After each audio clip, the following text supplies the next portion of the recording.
TDP అధినేత Chandrababu vision అభివృద్ధి అంటూ మరోసారి ప్రజలను మోసం చేసే ప్రయత్నం చేస్తున్నారన్నారు వైఎస్ఆర్సీపీ ప్రాంతీయ కార్యదర్శి వైవి సుబ్బారెడ్డి. అమరావతి పేరుతో గ్రాఫిక్స్ చూపించడం, రాజధాని అంటూ అప్పులు చేయటమే చంద్రబాబు విజన్ అంటూ విమర్శించారు. నాడు నేడుతో ప్రభుత్వ పాఠశాలల్లో నాణ్యమైన విద్య, కోస్తా తీరం వెంబడి పోర్టులు, ఫిషింగ్ హార్బర్ల నిర్మాణాలతో చేపట్టి అసలైన విజన్ అభివృద్ధి ఏంటో జగన్ నిరూపించారని అన్నారు. 14 నుంచి 19 వరకు అభివృద్ధి అనేది ఎక్కడన్నా చూపించాడా?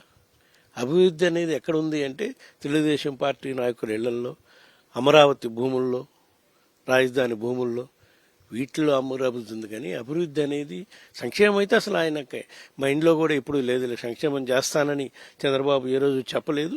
ఆయన చెప్పినా నమ్మే పరిస్థితి రాష్ట్ర ప్రజలు లేరు. అభివృద్ధి గురించి మా చంద్రబాబు మాట్లాడుతున్నారే.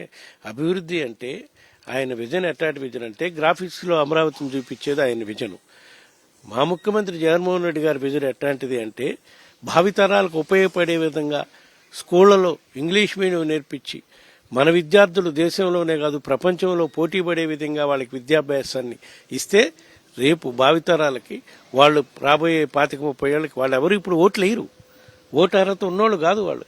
అయినా సరే వాళ్ళకి నాణ్యమైన ఉన్నత విద్య అందించే దాంట్లో భాగంగానే ఈ స్కూళ్లలో ఇంత మెరుగైన విద్య అందించే కార్యక్రమం చేయటం కానీ, ఇంగ్లీష్ మీడియం చేయించే విధంగా కానివ్వండి, ఏ విధంగా నాడు నేడు ద్వారా స్కూల్స్ను మొత్తం మార్పు చేస్తున్నారు. ఇది విజన్ అంటే. అభివృద్ధి అంటే ఊరికి శిలాపలకాలకే పరిమితం అయిపోయే అభివృద్ధి కాదు. మా ముఖ్యమంత్రి జగన్మోహన్ రెడ్డి గారు పనులు ప్రారంభించి అభివృద్ధి కార్యక్రమాలు చేస్తున్నాము. ఎటువంటి అభివృద్ధి కార్యక్రమాలు? రాష్ట్ర విభజన తర్వాత ఆదాయ వనరులను పెంచుకోవాలనే ఆలోచన కూడా చేయకుండా చంద్రబాబు నాయుడు గ్రాఫిక్స్లో రాజధాని బొమ్మలు చూపించి లక్షలాది కోట్ల అప్పులు చేసి రాజధాని నిర్మాణం చేయడానికి ప్రణాళికలు వేశాడు ఆయన.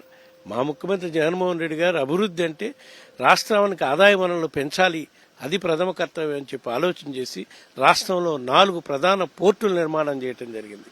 అదేవిధంగా ఫిషింగ్ హార్బర్స్ 10 ఫిషింగ్ హార్బర్ నిర్మాణం చేయడం జరిగింది. 2 పోర్టులు అయితే రాబోయే నెక్స్ట్ 1 or 2 monthsలో ప్రారంభోత్సవం కూడా చేయబోతున్నారు, రామాయపట్నం అండ్ మాలపేట. అదేవిధంగా ఫిషింగ్ హార్బర్లు అయితే 3 ఫిషింగ్ హార్బర్లు కూడా ఎలక్షన్ లోపే ప్రారంభోత్సవం చేసానికి అన్ని ఏర్పాటు చేస్తుంది. కానీ అది ఆయన మాయమాటలు చెప్పి ప్రజలను నమ్మించే కార్యక్రమం మళ్ళా ఒకసారి చేయాలని, ఆయనకి అసలు ఏది అతీతుడని, నేనే అభివృద్ధి చేయగలనని మళ్ళా మాయమాటలు చెప్పాలని, ప్రజల్ని భ్రమలో పెట్టాలని ప్రయత్నం చేస్తున్నాడు. ఎట్టి పరిస్థితుల్లో ప్రజలు ఆయన తలకాయ కింద పెట్టి కాళ్ళు పైకెత్తినా కూడా చంద్రబాబు నాయుడిని నమ్మే పరిస్థితి లేదు. మాకున్న సంఖ్యాబలాన్ని బట్టి ఎమ్మెల్యేలను మార్చినా మార్చకపోయినా సంఖ్యాబలంలో అయితే మార్పు లేదు. జగన్ గారు మార్చిన ఎమ్మెల్యేలో కూడా చాలా మందితో కూడా మాట్లాడాం మేము. ఎవరు కూడా అసంతృప్తిగా లేరు.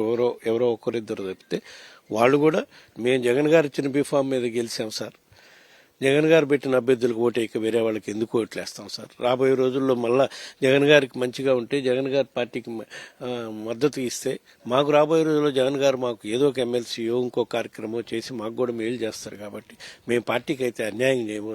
చంద్రబాబు నాయుడు గారు ఎన్ని కుట్రలు పడినా వాళ్ళ మాటల గారడీకి కానీ మనం పడే ప్రశ్న లేదని మన ఎమ్మెల్యేలు చాలా గట్టిగా చెప్పారు.